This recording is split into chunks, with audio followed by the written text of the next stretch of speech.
Hi, and welcome to this edition of Business Supes, where we talk to local successful business owners, learn a little bit about them, their business, and their business superpower. So today I am joined by Mike Liekhus from B.A Lawns and Landscaping. So Mike, thanks so much for joining us today, man. Yeah, thanks for having us. Well, great to have you. So, I always like to start off by asking, folks what their origin story is. So tell us a little bit about yourself and, and your business. Well, family operated, started when seems like when I could walk, honestly.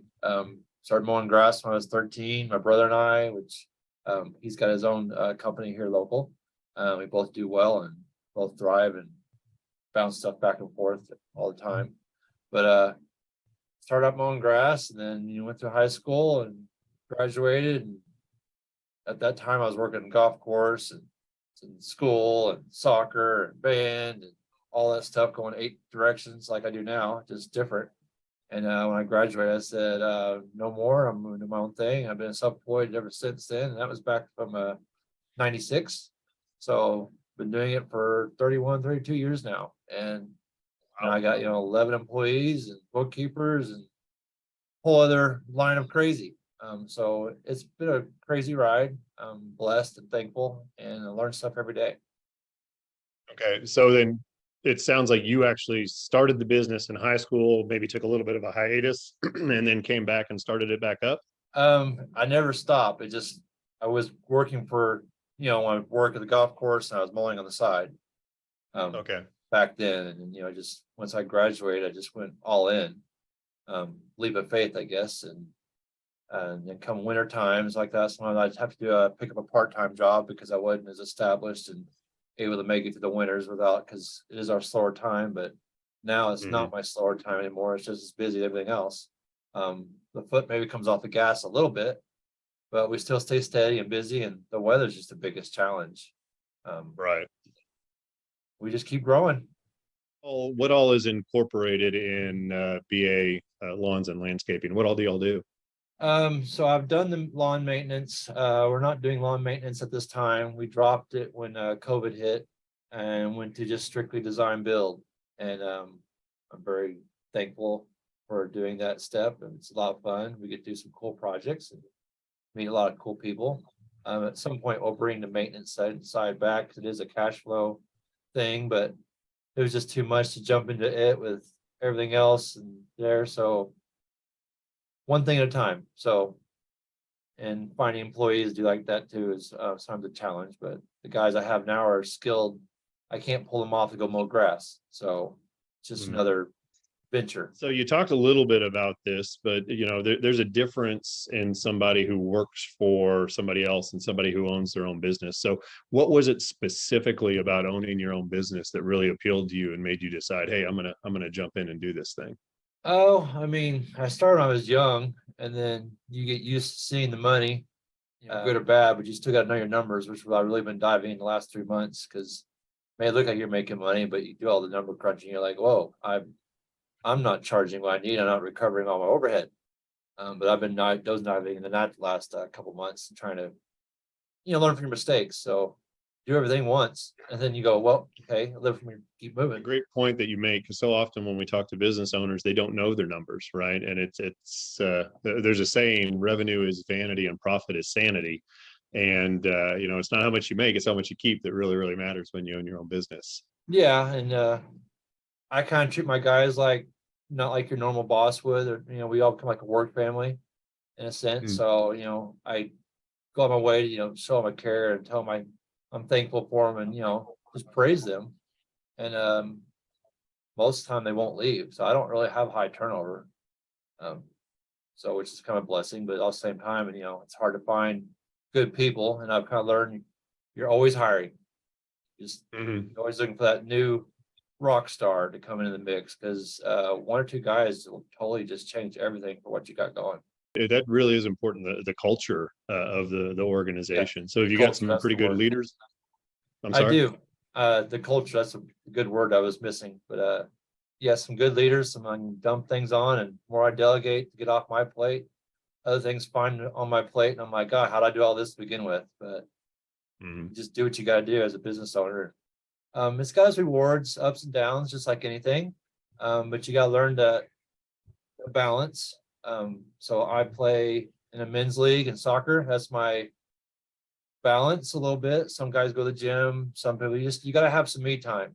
Otherwise, it just consumes you.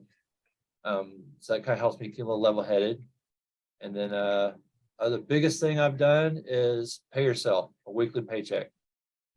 You get used to spending it, and your wife's happy, the household's taken care of, she takes care of her stuff, you take care of the business, and it's just a lot less, it's just better all around.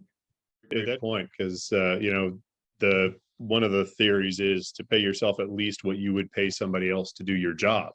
Right. So when you do decide to replace yourself, you're not going to necessarily miss that money out of the business because it's already accounted for. Yeah. Even if it's only $500, I mean, just start somewhere. That's huge. But all I did was like, honey, my wife, I said, what do we need? And we took that and divided it up. And I said, okay, this is what we're going to roll with now. And as it kind of grew and the business grew, I was okay, that's, I deserve more and this and that. And of course, as a business owner, you get the perks of your vehicles and your insurance, all that stuff being taken care of on that side. So that helped. So really you kind of got paid more than what you're showing, but right. So just kind of the perks that you get to do with. Yeah, no, that's great. And I think the other thing too is business owners work so hard, and not getting some type of a reward for it is really, really demotivating. So I think there's the personal benefit of getting that money, but I think there's also a psychological benefit that comes from that too. Yeah, you're like, hey, I got a paycheck this week. It's company's paying me, and like you said, basically keep the wife happy. She's not gonna constantly have to ask you for money to pay XYZ bills or whatever, and the household functions. The whole happy wife, happy life thing. Well, it's very true. little truth to that. Yeah. So what sets you guys apart? Because there are a lot of folks out there that do design and build. So what sets you all apart from the competition out there? Well, been doing this a long time, kind of learned my ways of, what works and what don't. Got a really good eye for detail, and we just do some really nice projects, and treat people how I want to be treated. That's kind of a big thing. It's just kind of my philosophy that when I talk to people, I'm not real pushy in the sales part of it, but same time, like Mrs. Jones, they'll ask me when I'm going to able to do their job. I was like, well, we've got all these jobs and I'm selling it, he's selling it, it changes every week. So the quicker you give us an answer, the quicker you get in the loop. Otherwise you could be 3 months on down the road. And I used to take anything and everything and be happy. But now I can pick and choose what's a good fit for my company. And like I said earlier, before we went live, I've been doing showing off real extensively in the home show booths, like going over the top, winning either first or second place, depending. And it's really starting to, people take notice. You don't realize how much they really do. Even just like the custodians that help keep the floor, like, did you guys win? And it was funny. But people actually care. They're just kind of curious they see what takes them to do into it.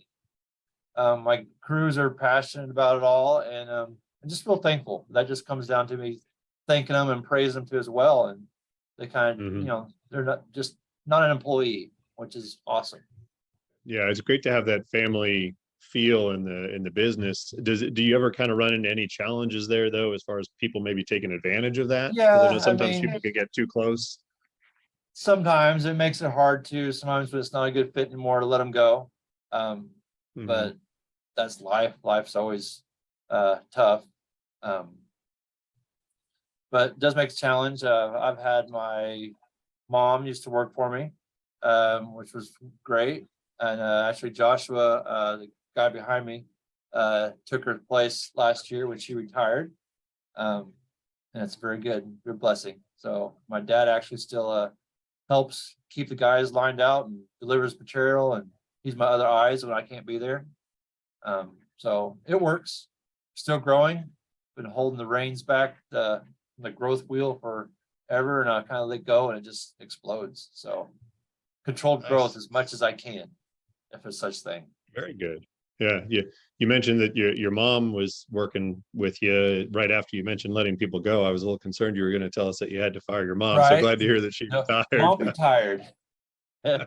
She says, I want to do something else now. I said, Yeah, well, be okay. my guest, be happy. That's mom's prerogative, right? Yes.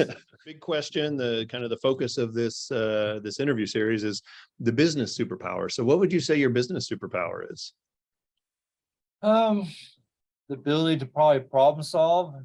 Probably, I mean, I'm pretty quick thinking. I've been doing this a long time and pretty creative in some of my ways. There's more than one way to do things, and that's kind of how I run my crews too. I'll tell them what the overall result needs to be, because they're there. We'll walk through and talk through the issues, but middle way through the part, I said, boss, this might not be working. I said, let's do this. I said, yes, that sounds great. Let's do it. Just thinking through the process and just, giving a shit, honestly. Not just doing it just to do it for the money, just doing it because we still love it and enjoy it. And, I really do enjoy all the design work. It's a lot of fun when you get a customer that just lets you free reign and let you kind of really do what you really do and just walk the nursery and just kind of really go crazy. Those are happen occasionally, and those are just a lot of fun. It really makes a really cool project when they do. Yeah.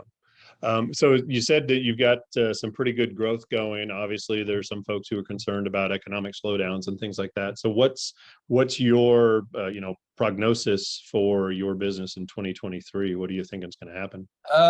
With the phone calls and the leads and all the crazy I going, I mean, and I've also been told by friends and other contractors and other vendors, the good guys are always busy. If you're any good, you'll be busy regardless. You might have to grind a little harder, but you're still gonna be busy. You still gotta watch your P's and Q's and just still watch your bottom line and still make wise decisions. But I think we're gonna be fine, especially in the landscaping industry.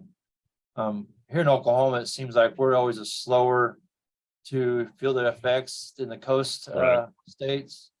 So, and then they've also said recently Tulsa is the new boom town, which I made sense when I was talking all this new blood at the home show.